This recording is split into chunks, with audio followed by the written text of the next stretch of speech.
Lucas n'avait que 4 ans lorsqu'il confie à ses parents qu'il a été victime d'un ami de la famille. Celui surnommé affectueusement Tonton, avec qui il était juste censé faire le sapin de Noël, ce jour-là. Il a commencé à nous raconter en détail. Tonton l'a mis dans sa chambre et qu'il l'a allongé sur son lit pour regarder Scooby-Doo. Mais sans le pantalon, sans le sous-vêtement. Il me regarde, il me dit « Maman, j'ai encore mal aux fesses ». Et il l'a pas fait qu'une seule fois. Ouais, c'est terrifiant. Après, en vrai, si l'affaire Liana permet d'encourager une libération de la parole, d'encourager les parents à croire leurs gosses aussi. Alors, encore une fois, je sais qu'on accable très souvent les parents et on en fait souvent, notamment les mères, on en fait un peu et elles ont tendance à se surculpabiliser dans ce genre de cas-là. Mais bon, hein, il suffit pas de tes parents de croire, il faut aussi que les flics et tout ça te croient, quoi. Mais ouais, que les paroles se libèrent, bon, si au moins on peut tirer quelque chose de au moins un peu mieux, pas dire positif, hein, suite à la mort de Liana, c'est au moins ça, quoi. Pression familiale plus déni, si souvent, bah ouais. Tu sais, genre si ça peut, je sais pas, convaincre les parents de sortir du déni familial, je sais pas, hein. Parce que là, typiquement, là, ce qui est raconté, c'est vraiment le truc typique du tonton, de l'ami de la famille, etc. Et puis, bah, l'omerta, parce qu'on sait pas, ou alors les parents qui vont voir les flics et les flics qui disent rien, enfin voilà, quoi. Elle porte plainte. Lucas est entendu par les enquêteurs et un examen médico-légal est réalisé. Mais depuis le dépôt de plainte en 2023, le violeur présumé n'a jamais été auditionné. Et il faudra attendre 1 an et 10 mois pour que l'enfant bénéficie d'une expertise psychologique. 1 an? Mais ça devrait pas être le début, en fait. Un enfant qui te dit « j'ai subi un viol », enfin c'est tout de suite l'accompagnement psycho... Enfin, allô? 1 an et 10 mois, oui, presque 2 ans au final, oui. Presque 2 ans. Non, c'est... Y a pas de moyens en France, c'est honteux. Bah, y a pas de moyens, mais y a pas de volonté politique. C'est que aussi, il y a une culture de l'omerta, il y a une culture de la pédocriminalité aussi en France. Enfin voilà, hein. Je vous renvoie à la discussion sur Epstein, et c'est pas pour rien que c'était un lieu de choix pour Epstein pour se refaire une fois qu'il a été condamné pour l'affaire des mineurs à Palm Beach, hein. 2 ans dans la vie d'un gosse, c'est énorme, mais oui. Vous vous rappelez quand on avait cet âge-là, où genre les enfants qui étaient dans la classe au-dessus de nous, genre vraiment déjà 1 an d'écart, c'était immense, c'était vraiment la différence entre les grands et les petits. Attends, mais 2 ans... Enfin, Il souffre d'un stress post-traumatique sévère. bah oui, Moi, ce que je demande au garde des Sceaux, il y a des choses qui pourraient être très simples. Ouais. C'est d'être en guerre, en fait, contre la pédocriminalité, contre les violences faites aux enfants, comme on est en guerre contre le terrorisme. Pardon, hein, je me répète parce que le dernier vu qu'on a regardé, il y avait déjà lui qui parlait là, Arnaud Gallet. D'ailleurs, il y a une publication de Problématique Média là-dessus. Il y a un très bon article de Problématique Média qui en parle. J'ai vu passer sur Instagram tout à l'heure, où il parle justement du danger de la surenchère répressive autour de la question de la pédocriminalité. Oui, c'est ça. Le truc donc, affaire Liana vers un féminisme intégralement sécuritaire. C'est un article de Aria Meroni et Léane Alestra qui interroge justement, bah alors là pour le coup plutôt dans le champ féminisme et notamment le cadre proposé par la Fondation des femmes. Donc l'annonce du meurtre de Liana s'accompagne d'un récit médiatique dont l'effroi est orienté vers un appel à plus de prison et de durcissement pénal. Cet article revient sur la généalogie de ce cadrage et la difficulté à lui opposer autre chose qu'une réponse sécuritaire adoucie. C'est dans cet écueil que tombe la loi intégrale portée par la Fondation des femmes au risque d'accentuer encore la confusion politique avec les propositions de l'extrême droite. Donc depuis juin 2026, Liana, 11 ans, est assassinée. Le principal suspect, Jérôme Barella, était déjà poursuivi pour des cas de viol pédocriminel. On impute à cette affaire et par extension à tous les autres similaires une série d'erreurs administratives doublées d'une légèreté judiciaire qui aurait laissé un monstre tapi dans l'ombre frapper encore et encore. Face à ce cadrage, la seule réponse possible serait d'éliminer la bête en frappant plus fort à notre tour. Sur Instagram, on voit déjà circuler des carousels sensationnalistes alignant des portraits de petites filles blanches tuées dans des contextes très différents par des personnes très différentes, comme si toutes ces affaires racontaient mécaniquement la même histoire. Personne ou presque ne semble vraiment questionner ce montage politique qui ne montre que des peaux cristallines et laisse hors champ les violences systémiques qui tuent tant d'enfants non blancs. Donc c'est un article qui interroge déjà l'indignation sélective en fonction de la couleur des enfants, hein, et aussi la surenchère répressive, parce que tout simplement, c'est au contraire, ça peut être contre-intuitif dit comme ça, hein. Moi, c'est pour ça que le discours de Arnaud Gallet, il me gêne énormément. Arnaud Gallet, donc, qui est le président et cofondateur de l'association Move Enfants, donc qui est une association lui-même ex-victime de violences pédocriminelles dans son enfance. Voilà, je nie pas ça, c'est une personne concernée par ça, etc. Mais à chaque prise de parole qu'il a, que ce soit à l'Assemblée nationale, dans les médias, là on le voit encore sur Envoyé spécial, la demande, et puis avoir des collectifs d'action militante, d'action directe, etc., qui ne demandent rien à l'État. Mais la plupart des associations, typiquement Move Enfants, c'est une association qui est une association institutionnelle assez classique, dont l'objectif c'est de faire des demandes à l'État et de voir ces demandes accordées. Donc, lorsque Arnaud Gallet parle, il a une rhétorique extrêmement centrée sur la vengeance, la dureté de la réponse. Là, on vient de l'entendre dans le vu, qu'on traite la pédocriminalité comme on traite le terrorisme. Spoiler alerte, la politique antiterroriste de la France est une catastrophe. Voilà. c'est une catastrophe. En faisant du terroriste la figure du monstre absolu, du coup on donne une opportunité à l'acte terroriste de porter son message et de terroriser effectivement la population, puisque tu crées le monstre que les terroristes veulent que tu crées. Bref. Donc, moi, il y a un truc qui me gêne énormément avec Arnaud Gallet, parce que dès que je l'entends parler, c'est une rhétorique, pardon, je vais le dire comme un féministe, mais bon, désolé, on se refait pas, c'est une rhétorique ultra viriliste. Et ça se voit, il a un côté un petit peu homme en colère, qu'on voit souvent généralement endossé par des parents, mais lui, en l'occurrence, il a aussi la légitimité d'être, en tout cas concerné, je sais pas s'il se définit comme victime, mais en tout cas concerné par des actes pédocriminels dans sa propre enfance. Mais du coup, moi, ce qui me gêne énormément, c'est que, paradoxalement, la surenchère, demander plus de répression, c'est ce qui encourage d'autant plus l'omerta autour des violences pédocriminelles. Le premier truc, et ça pour la pédocriminalité comme pour le viol, le premier truc que te disent des flics, pas tous les flics, maintenant parfois quand même ils ont eu des formations entre temps. Ouais, bon, on s'en bat les couilles. Le premier truc que te disent les flics quand tu vas porter plainte pour des actes de violence sexuelle, déjà pour des actes de viol ou de violence sexuelle entre adultes, déjà c'est: mais vous vous rendez compte quand même, viol, ça peut aller jusqu'à 15 ans de réclusion criminelle, c'est très très grave ce que vous accusez, etc. Donc on remet sur la personne plaignante la culpabilité d'envoyer l'autre en prison. Au pire, si 15 ans c'est trop, vous avez qu'à demander à ce qu'on baisse les peines. Vous avez qu'à demander à ce qu'on modifie les peines si 15 ans c'est too much. Mais non, parce que ça les arrange bien de dire 15 ans de prison dès que c'est un arabe qui viole. Donc ça fait partie de tout un système où la dureté de la peine n'est pas un problème en soi. Parce que la dureté de la peine, la question c'est qui va être condamné. Donc du coup la question de qui va être condamné, c'est ce qui définit la frontière entre le bon et le mauvais violeur. Et idem pour la pédocriminalité. Le premier truc, on parlait tout à l'heure de la question de l'omerta, le premier truc qui font que les parents vont créer un système d'omerta autour d'un enfant qui se plaint, ou alors même les profs, l'institution de l'éducation nationale, toutes les institutions qui bossent auprès des enfants, etc. etc. Donc là, tout le scandale du périscolaire qu'il y a eu à Paris, etc. Le premier truc qu'on dit, c'est quoi ? C'est: mais attention, c'est quand même une accusation grave, tonton. Et l'enfant lui-même intériorise le truc. L'enfant lui-même sait très très bien que dénoncer tonton qui l'a violé, c'est potentiellement que tonton va aller en prison, que potentiellement que peut-être tonton ça va mal se passer et que du coup toute sa famille va se retourner contre lui parce qu'il sera responsable d'avoir foutu tonton en prison. Très souvent, les gens comme Arnaud Gallet, ce genre de militants qui sont pour une surenchère pénale, ils vont être d'accord avec la moitié de ce que j'ai dit. Ils vont être d'accord avec le fait que oui, en effet, faut pas que les policiers disent ça, faut pas que les parents disent ça, il faut écouter l'enfant, il ne faut pas culpabiliser l'enfant. Oui, d'accord, super. Après d'une, c'est pas parce que tu culpabilises l'enfant que l'enfant se culpabilise pas lui-même. C'est pas parce que les parents écoutent l'enfant et disent les bonnes choses que l'enfant va pas ressentir des regards de gêne. Les enfants, ils sont pas cons, Genre les enfants, ils ont un radar. Le moindre changement d'expression du visage de leur mère quand elle est un petit peu en colère avec eux, la plupart des enfants, ils le voient. Les enfants, c'est des radars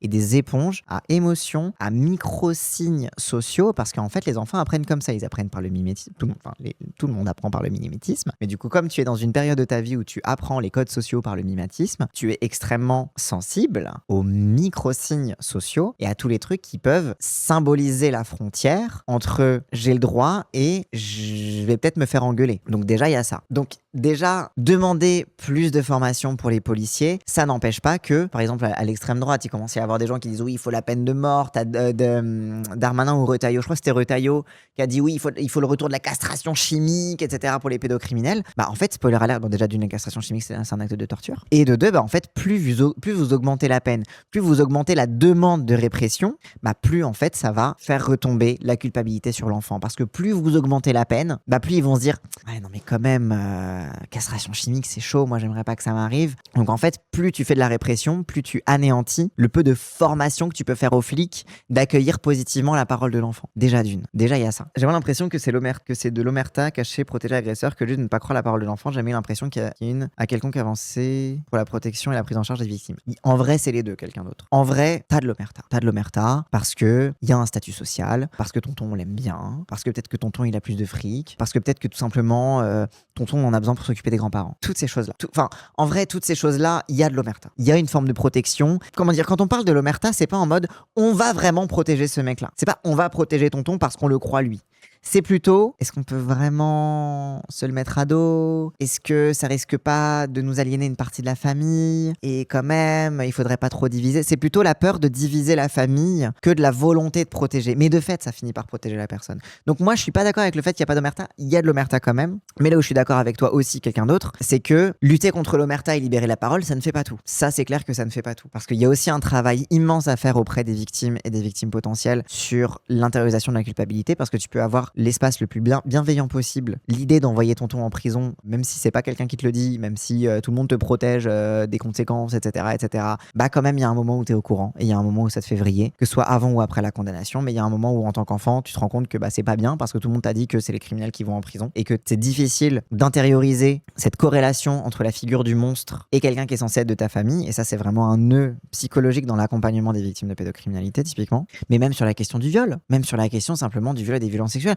Combien de meufs ont fait un hashtag MeToo tout en se disant ouais mais quand même, peut-être qu'ils savaient pas, est-ce que c'est un peu trop, est-ce que je me plains. Beaucoup de meufs que vous avez trouvées un petit peu trop véhémentes à dire MeToo sur les réseaux sociaux, c'est aussi pour compenser le fait que dans leur tête elles avaient un doute sur est-ce qu'elles sont pas un peu trop dures, est-ce que quand même bon le mec il a pas fait exprès, est-ce que etc et toutes ces barrières là qui font que déjà les victimes elles-mêmes intériorisent ce genre de truc. Imaginons que la peine est baissée, je parle pas de baisser la peine, je parle de ne pas rentrer dans une surenchère pénale, parce que en soi pour moi il y a deux questions qui se posent. Il y a la question déjà de l'escalade de la violence et l'escalade de l'impunité, on va dire. C'est-à-dire que typiquement t'as des affaires, là l'affaire qui était citée dans le vu, l'affaire de Liana, où t'avais des dépôts de plainte qui étaient déjà existants, des dépôts de plainte contre lesquels la police n'a rien fait, probablement en se disant que ça vaut le coup d'envoyer en prison pour ça, on va peut-être plutôt l'observer, attendre qu'il y ait d'autres victimes pour se dire que ça vaut vraiment le coup de l'envoyer en prison.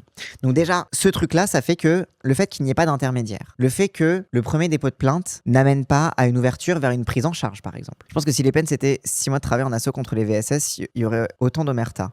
Pas sûr. Moi, je pense pas. Après, pour moi, 6 mois de travail en assaut contre les VSS, pas ce que je défends. Hein. Bon, 6 mois de stage, tu peux très bien en sortir et rien avoir appris. Hein. Olivier Dussopt, il a fait un stage chez les ouvriers, il a quand même augmenté l'âge de départ à la retraite. Même pas un stage, il a travaillé carrément en usine quand il était jeune pour payer ses études. Hein. Il l'a raconté absolument partout. Il disait que sa daronne, elle était prolo et qu'elle se cassait le dos et que blabla, etc. Ça l'a pas empêché de voter la retraite à 64 ans, pardon. Donc bon, là-dessus, non. Mais par contre, qu'il n'y ait pas de prise en charge psychosociale dès qu'il y a un premier signalement, déjà, c'est un premier manquement. Déjà, c'est ce qui arrive au fait que les flics et ensuite la justice s'attendent. Oui, c'est ça, la police ne s'occupe que des morts, etc. S'attendent à ce qu'il y ait plus de victimes. Et donc, en fait, fait peser la légitimité de la répression sur le nombre de victimes que font les personnes. Donc, sur la capacité de la personne à continuer d'agresser des personnes. En l'occurrence des mineurs, mais bon, c'est pareil sur les violences sexuelles, etc. Parce que échapper à la figure du monstre, c'est ça aussi. Hein. La figure du monstre, elle est construite aussi par la peine. C'est-à-dire qu'à partir du moment où tu dis t'as fait tel truc, c'est telle chose, tu rentres dans la catégorie violeur, tu rentres dans la catégorie pédocriminel, c'est-à-dire que tu rentres dans la catégorie du monstre. Et en fait, le fait qu'il n'y ait aucun d'entre deux pour permettre la prise en charge, pour permettre la prévention, au cas où il y ait d'autres victimes, pour permettre une prévention, voire même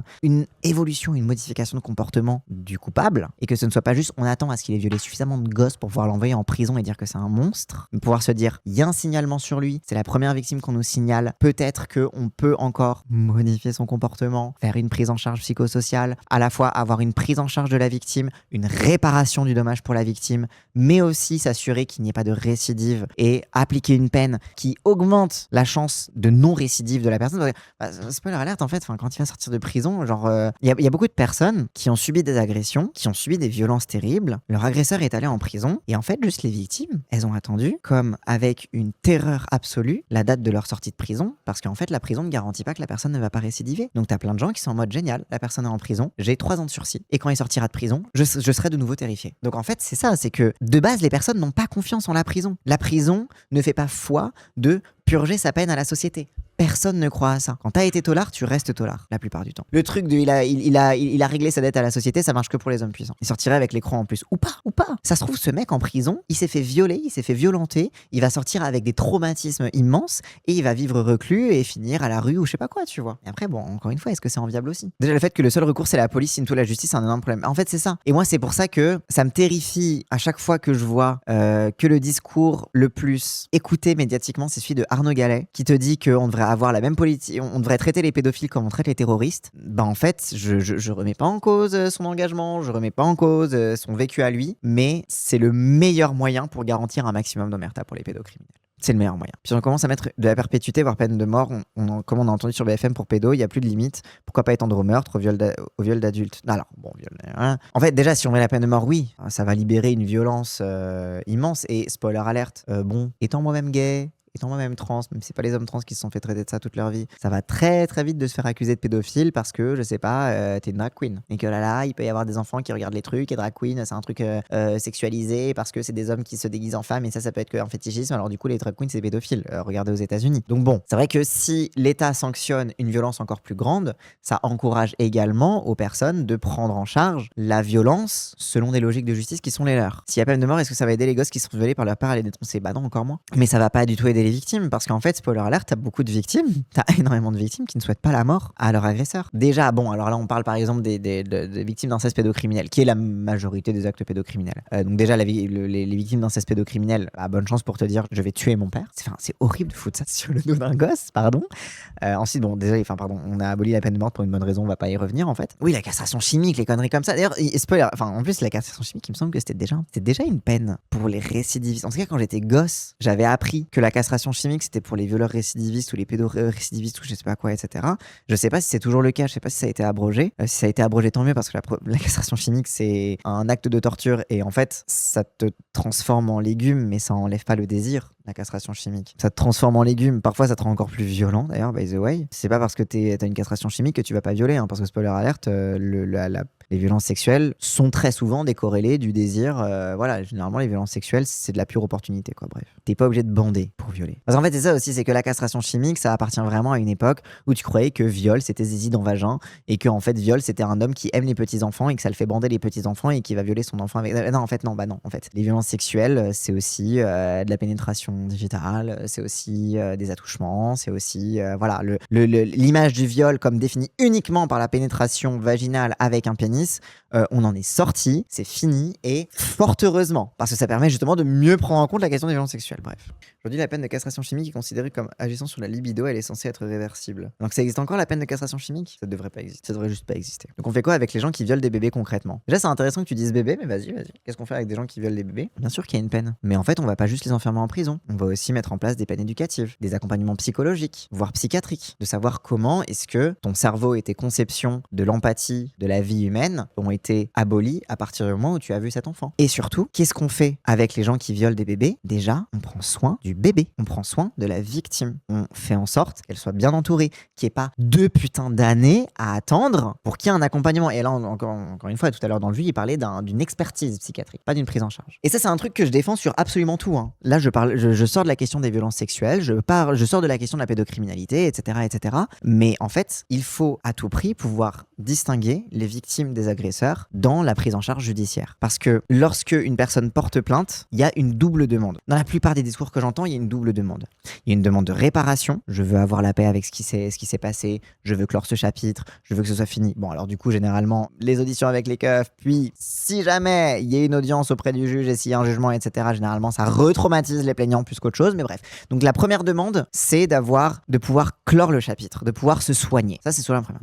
Et la deuxième demande, généralement, il peut y avoir des demandes de punition, mais généralement, c'est une demande de protection des autres. Généralement, les gens qui portent plainte, très souvent, le discours, c'est pas pour moi, mais pour éviter qu'ils fassent d'autres victimes. Et ça, c'est vraiment sur plein de trucs. Que ce soit sur les cambriolages, que ce soit sur les chauffards, que ce soit sur plein de choses. C'est généralement ça. Donc en fait, que la justice puisse décorréler le besoin qu'a l'État de qualifier l'auteur des violences. Parce que l'État, aux yeux de l'État, il y a une règle de loi. La règle de loi a été rompue, a été violée par une personne. Et donc, il faut pouvoir qualifier la violation qui a été faite, la violation du droit qui a été faite, pour qualifier une personne et pour savoir qu'est-ce qu'on fait pour réparer ou pour punir le fait que la règle de droit ait été rompue. Ça, c'est ce que demande l'État. C'est pour ça que l'État va se concentrer uniquement sur l'agresseur et va s'en battre les couilles des victimes, particulièrement dans les prétoires, etc. Ça a tendance à s'améliorer. Je sais qu'il y a des réflexions là-dessus. Il y a de plus en plus de réflexions sur la protection des victimes dans les prétoires, etc., etc. Mais bon, regardez, une des raisons pour lesquelles on est autant admiratif de Gisèle Pelicot, c'est parce qu'elle a accepté d'endurer le traumatisme public de son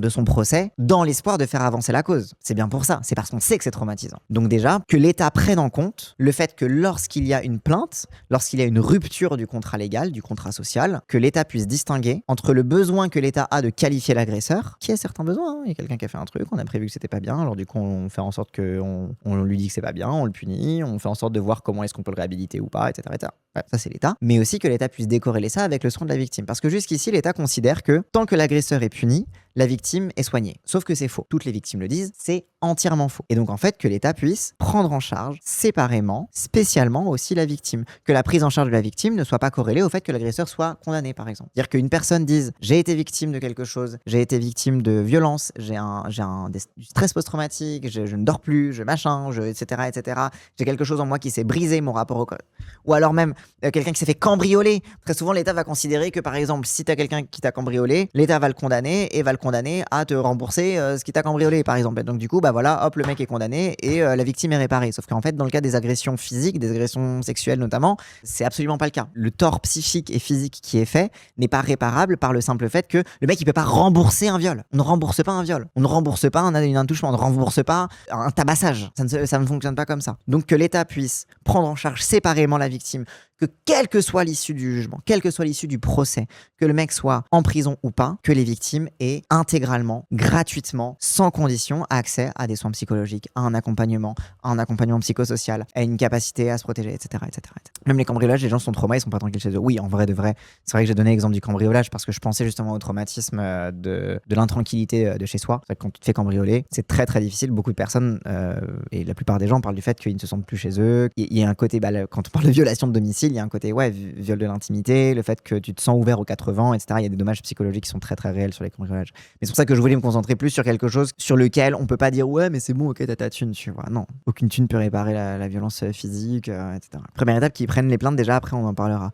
En fait, moi je suis d'accord, moi, je vois pas ça comme ça, tu vois. Moi je vois pas un truc de déjà qu'ils commencent à prendre les plaintes et puis après on verra. Moi je suis en mode déjà qu'on commence par changer la loi et qu'on fasse en sorte qu'ils prennent mieux les plaintes en même temps, tu vois. Pour moi, en fait, les deux vont en même temps. Parce qu'en fait, moi, mon angoisse, c'est que, par exemple, un discours comme celui d'Arnaud Gallet, un discours en mode ultra choc, très très revanchard, de surenchère des peines, de traiter les violences pédocriminelles comme on traite le terrorisme, moi, j'ai peur qu'un discours comme ça ne serve que jusqu'à un certain point. C'est-à-dire qu'en vrai, encore une fois, je ne doute pas de la volonté d'Arnaud Gallet que les questions de la violence pédocriminelle soient mises en charge, etc., etc.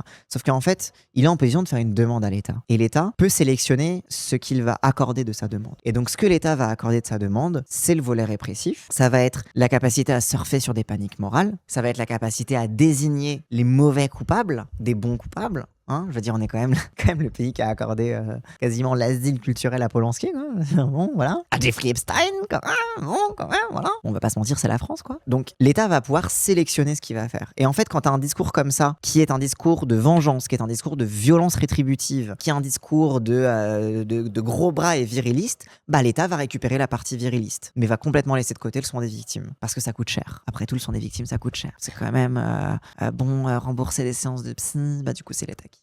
Du coup, c'est la sécu, ça coûte cher à la sécu, etc. Logique Lucille Pétavin, logique d'austérité, ça coûte trop cher à l'État.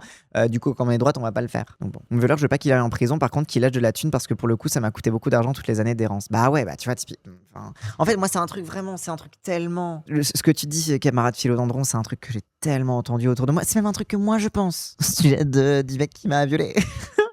Genre, mais aussi je le pense parce que l'État va pas me... Bon, moi ça va, je suis pas trop traumatisé, ça va. Moi j'ai un rapport au corps qui est assez bizarre là-dessus. Mais aussi c'est parce que l'État il va pas te réparer non plus, quoi. Parce que l'État a décidé qu'il s'en battait les couilles de toi. Le traitement de castration chimique, c'est des médicaments qui baissent la testostérone, fait un tunnel testostérone. Mais tu vois ça typiquement, bon bref, je vais pas parler de castration chimique parce que le vieux en a pas parlé. Je sais que Arnaud Gallet, il me semble qu'il ne défend pas ça. Je crois pas que Mouvement Enfant défende la castration chimique. Mais la castration chimique, c'est la vieille croyance. C'est ce qu'on a donné aux meufs trans pendant très très longtemps pour baisser leur taux de testostérone avant de leur donner le moins d'œstrogène, et du coup ça faisait que ça leur faisait des déséquilibres hormonaux et que du coup ça leur faisait de l'ostéoporose et que c'est un acte de torture médicale en fait, la castration chimique. Genre c'est un acte de torture médicale, point barre. La castration chimique, c'est on te donne des bloqueurs de testostérone. Sauf qu'en fait, spoiler alert, quand t'es un homme cisgenre, que tu ne produis en hormone dominante de la testostérone et qu'on te supprime ton hormone dominante, il n'y a plus d'hormone. Donc ton corps ne fonctionne plus, tu fais de l'ostéoporose, etc., etc. Tu peux devenir dépressif, t'as des risques personnels liés à ça, etc. Voilà. C'est un acte de torture. Et en plus de ça, c'est lié à la vieille croyance patriarcale, parce que ça, c'est vraiment le patriarcat, ça. Ça, c'est vraiment le patriarcat qui te dit les hommes, c'est normal qu'ils dominent parce qu'ils ont de la testostérone. Et d'ailleurs, s'ils violent, c'est à cause de la testostérone. Donc en fait, c'est naturel. Donc en fait, les monstres qui vont un peu trop loin, qui utilisent mal leur pouvoir d'homme, on leur supprime leur privilège d'accès à la testostérone. Sauf qu'en fait, c'est pas la testostérone qui fait que les gens violent. C'est l'éducation, c'est l'opportunité, c'est la société, c'est l'omerta, c'est tout ça qui fait que les gens violent. C'est pas la testostérone. Mais bref, bon, tout ça pour dire que, je vous conseille du coup l'article, pour revenir, je vous conseille l'article de Problématique Média qui rentre beaucoup plus en détail que moi sur pourquoi la réponse sécuritaire, la surenchère répressive n'est pas une bonne idée, et donc qui remet ça en contexte dans le cas de l'affaire Liana, mais qui élargit un peu plus le champ sur la question des violences sexuelles, du féminisme sécuritaire en règle générale.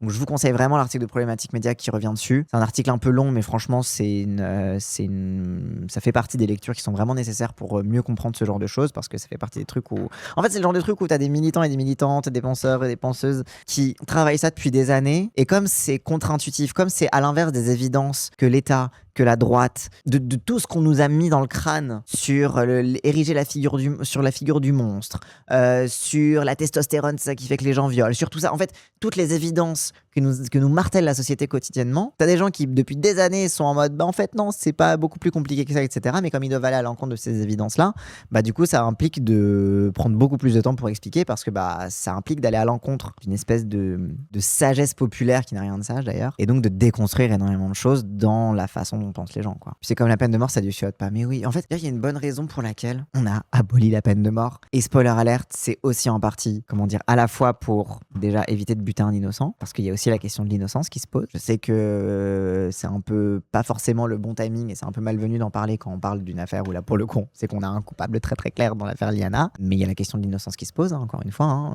T'as des personnes qui accusent de pédophilie des gens juste parce qu'ils sont gays, juste parce que c'est des meufs trans, juste parce que c'est des drag queens. On va pas se mentir, en tant que queer, on sait ce que c'est d'être présenté comme des monstres et comme des agresseurs sexuels en puissance par la bonne société hétérosexuelle qui, elle, ne viole pas, c'est bien connu. Donc la question de l'innocence se pose, la question de l'erreur judiciaire, tout à fait, et la question aussi du rachat et de la réhabilitation de la personne. C'est-à-dire que la peine de mort, c'est acté que la personne ne change pas, ne changera pas, ne changera jamais, qu'elle est fondamentalement, ontologiquement, dans toute sa personne, condamnée à être un monstre. Et non, en fait, c'est pas la société à laquelle on veut croire. Et pourquoi c'est pas la société à laquelle on veut croire? Parce que en tant que féministe, on sait que all men, on sait que tous les hommes, et on sait qu'en fait, déjà d'une, c'est pas réaliste, et de deux, on comprend l'importance de faire société, et qu'en fait, le but de changer radicalement la société, de mettre fin à ces violences, c'est de pouvoir faire société avec tout le monde. C'est de pouvoir vraiment avoir une vie communautaire, sociale, épanouie, etc. Donc en fait, c'est de faire société même avec les gens qu'on violait avant. Parce que sinon, ça sert à rien si on bute tout le monde. Genre, c'est pas le projet de société. Le projet de société, c'est d'avoir une société qui fonctionne. Pas de la vendetta partout et des gens qui crèvent, en fait. Genre. Bref. Il y a un fichier, comme il y a un fichier S, parce qu'on voit qu'on dysfonctionne, par exemple, sur les informations préoccupantes qui remontent au Il y a déjà un fichier des agresseurs sexuels. département. On voit qu'on dysfonctionne au niveau des signalements et du traitement des plaintes. Ce qu'il faudrait faire, c'est quoi? C'est ficher toutes les personnes qui font l'objet d'une information préoccupante, toutes les personnes qui font l'objet de signalements. Centraliser tous les fichiers et surveiller, en fait, ces personnes. Mais il est au courant que parmi les scandales du périscolaire, t'avais des gens qui étaient fichés pour des actes précédents et qui ont quand même été embauchés.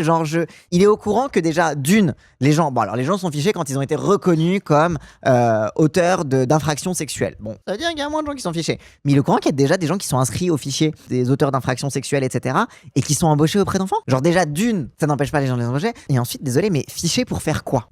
Pour faire quoi? Ok, maintenant que tu as ton fichier, tu fais quoi avec ces gens-là? Fichés pour isoler, précariser, augmenter le risque de récidive, voire de faire pire. Mais oui, plus ils vont être... C'est quoi? C'est le cliché vas-y, quitte à les transformer en monstres et à les animaliser. Mais c'est le cliché de l'animal blessé qui est encore plus violent. Quand tu veux faire animateur, on te demande un bulletin numéro 3 du casier judiciaire pour être embauché. Un crime sexuel, ça apparaît dessus normalement. Alors là, ce que propose Arnaud Gallet, c'est de ne pas attendre que le crime soit reconnu par l'État, donc qu'il y ait une condamnation, pour ficher la personne. Comme les gens qui sont fichés S. Sauf qu'en fait, déjà les gens sont fichés S pour tout et rien. Si ton modèle, c'est la fiche S qui, rappelle, pendant la COP21 à Paris, était utilisée pour assigner à résidence et ficher des militants écologistes, qui a permis massivement déjà une instrumentalisation médiatique de la fiche.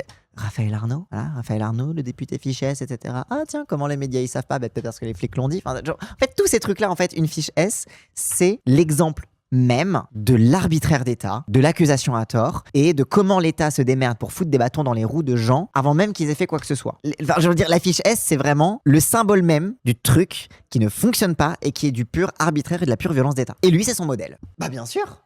Si t'as pas un minimum de jugeote, de méfiance vis-à-vis de l'État et de jugeote féministe dans ta façon de parler, dans ta façon au lieu de faire les gros bras virilistes, etc., je ne te fais pas confiance sur les questions de protection de l'enfance. Voilà. Et en attendant, suivez le collectif enfantiste. Voilà, suivez les militants contre l'adultisme, suivez les militants contre la domination adulte, les militants et militantes, pardon, qui sont 100 fois plus complets et basés sur les implications féministes, anti-État, antiracistes de la lutte contre les violences faites aux enfants. Et n'écoutez pas des mecs autoproclamés qui sont soutenus par des macronistes et qui vont sur tous les plateaux télé pour rouler des mécaniques. C'est qui Arnaud Gallet? Arnaud Gallet, c'est le fondateur et le président de l'asso Move Enfant, qui est une association de lutte contre les violences pédocriminelles. Il a lui-même subi des violences pédocriminelles dans son enfance. Et c'est la nouvelle coqueluche des plateaux télé pour venir parler de pédocriminalité globalement. C'est un peu l'association autorisée par les macronistes, on va dire. Bref.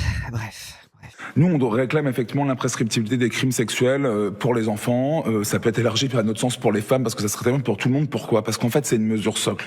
Parce que, quand vous considérez l'imprescriptibilité, c'est-à-dire qu'à tout moment, vous renvoyez un message que les bourreaux peuvent Pareil, l'imprescriptibilité. Trembler dans ce pays, et c'est ce qu'il faut à un moment donné, c'est-à-dire qu'il faut que les personnes qui ont commis des crimes puissent répondre de leurs actes à tout moment. L'imprescriptibilité, c'est une fausse bonne idée. C'est vraiment une fausse bonne idée. Mettre femme et enfant dans le même sac, c'est pas une connerie. Mais non, mais tu vois son glissement, il dit imprescriptibilité pour les enfants, et même les femmes, et même en vrai tout le monde. Pour moi, l'imprescriptibilité, elle ne se pose que s'il y a récidive. Pour moi, et je pense que d'ailleurs il me semble que c'est déjà prévu par la loi, mais je suis pas sûr. Mais en gros, c'est que, par exemple, si tu as commis une agression sexuelle, il y a le délai de prescription, c'est combien? C'est 30. Ça veut dire que ça a été augmenté alors. C'est 12 à la base et ça a été augmenté à 30, ok. Ça veut dire, bon, en fait, ça se pose typiquement pour les violences pédocriminelles. Oui, et pour les délits. En gros, chaque crime et délit a son propre délai de prescription. Donc, c'est un délai à partir duquel, même si t'as commis le truc, si t'as pas été poursuivi, tu peux plus être poursuivi. Ça, c'est une question qui se pose en fonction des délits. Toujours 12, mais 30 pour VSS. Oui, non, oui, je posais la question de la prescription pour les VSS, justement. Ce qui se pose pour la pédocriminalité, notamment, c'est que 30 à partir de la majorité de l'enfant. C'est bon, ça a déjà été augmenté. Bref, bon, je finis ce que j'explique. Ce qui se pose notamment, c'est pour la pédocriminalité, parce que le délai de prescription, si le délai de prescription,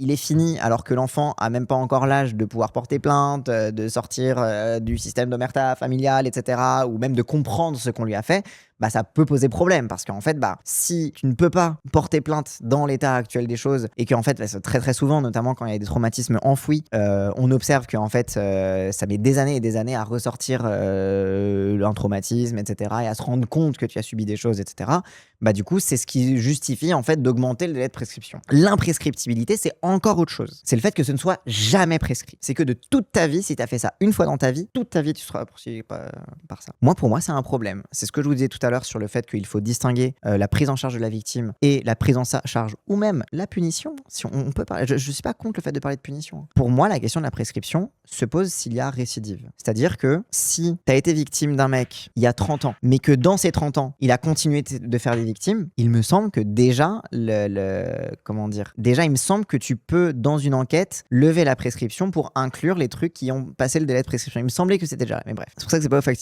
aux victimes, aux familles de donner leur avis là-dessus, Imo.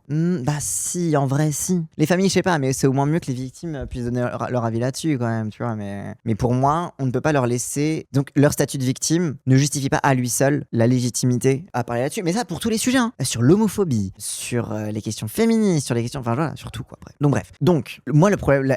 pour moi, ce qui me gêne, c'est que la question de l'imprescriptibilité, déjà, visiblement, il y a un allongement du délai de prescription selon le chat. Je sais pas si c'est dans la proposition de loi, du coup, ça n'a pas été voté, ou si ça a déjà été voté, j'en sais rien. Mais la question de délai de prescription se pose. Pour les questions d'actes pédocriminels, c'est notamment justifié par le fait que tu mets du temps avant de réaliser ce qui t'est arrivé, avant d'être en capacité de pouvoir porter plainte, etc., d'obtenir justice. Mais IMO, la question vis-à-vis de l'agresseur mérite davantage de se poser quand il y a récidive. Ça n'a pas été voté, ok, d'accord. Elle mérite davantage de se poser en cas de récidive. Si c'est arrivé une fois et que entre-temps, je sais pas, la personne a changé, a été prise en charge sur son désir pour les enfants, par exemple, tu vois, genre a eu une prise en charge psychiatrique, ou alors s'est rendu compte, ou alors n'a pas récidivé, etc. Pour moi, il y a une nécessité de prendre en compte aussi l'évolution de la personne. C'est-à-dire de prendre en compte, et ça, il me semble que, en vrai de vrai, c'est déjà le cas. Il me semble que l'absence de récidive est déjà une indication positive du côté des magistrats. Quand ils vont juger, ils vont dire, bon, c'était il y a des années, et en fait, il a pas refait. Donc, en fait, ça prouve que la réhabilitation est d'autant plus possible, etc. Pour moi, rendre imprescriptible, c'est-à-dire que ce soit toute ta vie, etc., quelle que soit la réalité de la récidive, c'est juste pour le plaisir de demander un truc oufissime, c'est juste pour le plaisir de demander un truc, c'est jamais prescrit, pédophile un jour, pédophile toujours, etc., etc., qui, au final, ne servira vraiment pas à grand-chose. En fait, ça servira s'il y a récidive, oui, d'accord. mais en fait ça marche déjà s'il y a récidive. Et s'il n'y a pas récidive, en fait ça fonctionnera déjà sur le fait que il a pas recommencé, donc ça veut dire qu'il a changé, donc à quoi servira une peine. Et c'est pour ça que je suis pour le fait de, encore une fois, séparer la prise en charge de la victime en mode il m'est arrivé ça il y a 30 ans, je viens de me rendre compte que j'ai des traumatismes ultra enfouis, je sais qu'un tel a fait ça, etc. Ça n'empêche pas de lancer une enquête, de voir ce qui s'est passé, etc. Mais en fait, souvent les gens, et notamment l'argument souvent d'Arnaud Gallet de demander l'imprescriptibilité, c'est de dire si c'est pas imprescriptible, si le délai de prescription finit par passer par là, du coup on n'obtiendra jamais justice. Sauf qu'en fait, déjà, encore une fois, qu'on puisse faire en sorte que les victimes puissent obtenir réparation de façon indépendante. Que la réparation n'attende pas de savoir si oui ou non, il y a 30 ans, un truc en plus où souvent les preuves, elles sont très compliquées à avoir, à part simplement la parole de la victime. Aussi, une des raisons des délais de prescription, c'est aussi le fait qu'on considère que les preuves sont de moins bonne qualité avec le temps, etc. Et bref, et du coup, on peut plus difficilement faire un travail d'enquête, etc. C'est-à-dire qu'en fait, les seules preuves, c'est celle de la parole de la personne. Ce qui, encore une fois, place le plaignant dans une situation de désavantage vis-à-vis de la personne sur laquelle on fait l'enquête. Parce que très généralement, on dit c'est parole contre parole, etc. Bref, c'est pour ça que c'est la récidive qui permet davantage d'arbitrer un cas qui s'est passé il y a longtemps. Bref. Pour moi, l'imprescriptibilité, c'est pas ça qui va réparer les victimes. Ce qui va réparer les victimes, c'est une voie indépendante de si tu as obtenu gain de cause en justice ou pas, de pouvoir avoir accès à des soins, à des réparations, à une façon d'avancer dans ta vie. Et genre, je sais pas, pour moi, la demande d'imprescriptibilité, c'est juste une demande choc. Pour dire on n'oublie pas, on pardonne pas. Mais en fait, juste de fait, plus le temps passe et même plus l'enquête elle-même est difficile à faire, quoi. Marianne Maximi pourra en parler. Elle dit quoi là-dessus, Marianne Maximi ? La réponse ne peut pas être la surenchère pénale. Vous savez, les passages à l'acte ne sont pas dissuadés par une augmentation des peines. Sinon, je vais vous dire, dans les pays où il y a la peine de mort, on n'aurait plus de pédocriminels. Si ça fonctionnait comme ça serait très simple et ce n'est pas le cas. Ce qu'il faut, c'est des moyens sur la prévention. Ce qu'il faut, c'est des moyens sur l'éducation. Ce qu'il faut, c'est un changement de culture et c'est un changement profond de pratique, d'éducation. Et je vais rajouter, et une prise en charge indépendante des victimes. Je veux dire aussi, pardon, mais en fait, le 100% sécu, c'est ça aussi, genre, tout simplement. Évidemment qu'il faut accélérer les enquêtes quand il s'agit d'enfants, il faut entendre très rapidement. Et ce qu'on voit d'ailleurs dans le rapport que M. Darmanin semble découvrir, qui date de 2022, c'est qu'en fait, dans 70% d'enquêtes concernant les violences sexuelles faites aux mineurs, il n'y avait pas d'acte pris. Et donc, on a un problème, effectivement, pour que les choses aillent rapidement, dans le respect de l'état de droit aussi. Mais je crois que de faire croire que parce qu'on augmenterait les peines, qu'on irait dans quelque chose de très lourd, on réglerait le problème, et c'est un aveu d'échec. Parce que là, on a la réponse après les passages à l'acte. Moi, ce que je veux, c'est... Oui, si la peine est faible et que déjà les flics ils font rien, tu crois qu'avec une peine plus lourde ils vont faire quelque chose ? Bref, je me répète, pardon. Qui protège les enfants et qui fait en sorte que la culture du viol disparaisse. C'est ça qui a turbo-choqué, pas d'acte pris. Bah oui. Du coup, ça n'a rien à voir avec l'existence des peines. De fait, s'il n'y a pas d'actes qui ont été pris, c'est que la police fait partie du système plus général d'omerta et de soutien à la pédocriminalité. Et qu'en fait, le problème, c'est la police, c'est pas la justice. Vous voyez aussi le truc, ça me fait penser à ça. Le slogan d'Alliance, là, quand ils ont fait leur manif de factieux, là, devant l'Assemblée nationale, leur slogan de dire le problème de la police, c'est la justice. Non, le problème de la justice, c'est la police aussi. Pardon. Et demander une surenchère pénale, c'est aller dans le sens des flics. C'est dire, le problème, c'est pas la police, c'est la justice. Le problème, c'est que les tribunaux vont pas assez vite. Le problème, c'est que les peines sont pas... Non, le problème, c'est que les flics, ils s'en sont battus les couilles. L'un et l'autre vont ensemble. Oui. Parce que la police fait partie de... Enfin, c'est le premier accès à la branche judiciaire. La police, c'est le premier accès à la justice. Donc oui, le problème de la justice, la police fait partie du problème. Alors évidemment, il y a d'autres problèmes. Bien évidemment, t'as toute la culture des magistrats, l'absence totale de protection des victimes dans les prétoires, dans le processus de... Tout ça, bien évidemment, t'as tout ça. Mais t'as aussi en premier lieu la police. Parce que la police, son rôle, c'est d'être le premier accès à la justice. La police, c'est la porte d'entrée vers la justice. Donc si déjà la porte d'entrée, elle dysfonctionne, si tu peux pas rentrer dans le salon, si la porte, elle est cassée, la priorité, ça va pas être de refaire la déco du salon, ça va être de réparer la porte, déjà. Si la métaphore, elle est bonne, mais vous avez capté, quoi. Et je pense, très sincèrement, que la santé, que le système médical et la sécu fait déjà partie du système. Bien évidemment, il y a déjà des expertises psychiatriques, des prises en charge parfois que tu peux gratter si t'as gagné et bon, t'as 12 séances et puis après c'est finito, quoi. Mais que la santé doit faire partie intégrante intégrale de la prise en charge des victimes. Que le contact avec la police ouvre la porte aussi à une prise en charge psychosociale.